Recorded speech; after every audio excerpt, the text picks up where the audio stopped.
لوگ روزانہ خبروں میں کووڈ کے اعداد و شمار پر زیادہ توجہ دیتے ہیں۔ ضلعی، ریاستی، ملکی اور عالمی سطح کے اعداد و شمار کی فہرست کو پیش کرتے ہوئے سامعین اور قارئین کو حیرت میں ڈالنے میں میڈیا والے زیادہ توجہ دے رہے ہیں۔ ویڈیو، آواز اور مقالہ کی شکل میں خبریں سوشل میڈیا کے ذریعے بھی پھیل رہی ہیں اور یہ کئی گنا زیادہ ہے۔ موت کا خوف ہی ہے بیماری سے خوف کی اصلی وجہ۔ لوگ ان بیماریوں سے زیادہ ڈرتے ہیں جن کا علاج کیا جانے کا یقین نہیں ہے۔ بیماری کا سبب اور علاج کے بارے میں غلط فہمیاں خوف کو اور زیادہ اضافہ کرتا ہے۔ دوا مافیا کی تشہیری حکمت کا ایک برا اثر بھی ہے اس کی وجہ۔ یہ قیاس آرائیاں اس حد تک ہے کہ کووڈ 19 کو ایک بیماری سے زیادہ کووڈ ہی موت ہے، اس طرح خوف پھیلانے والی غلط فہمیاں عام ہیں۔ صحت کی حفاظت فراہم کرنے کے لیے حکومتوں کی طرف سے لگائی گئی فوجی پابندیوں نے ایک جان لیوا خوف کو پھیلایا ہے۔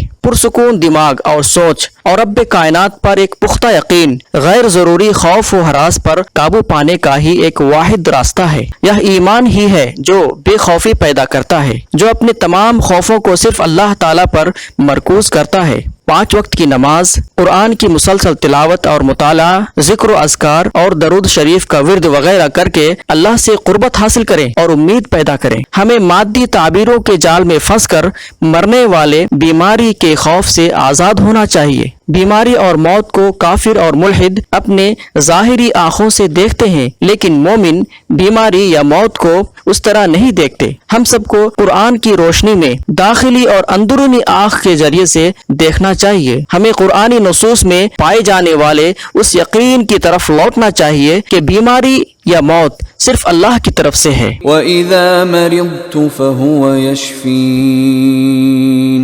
وَالَّذِي يُمِيتُنِي ثُمَّ يُحْيِينِ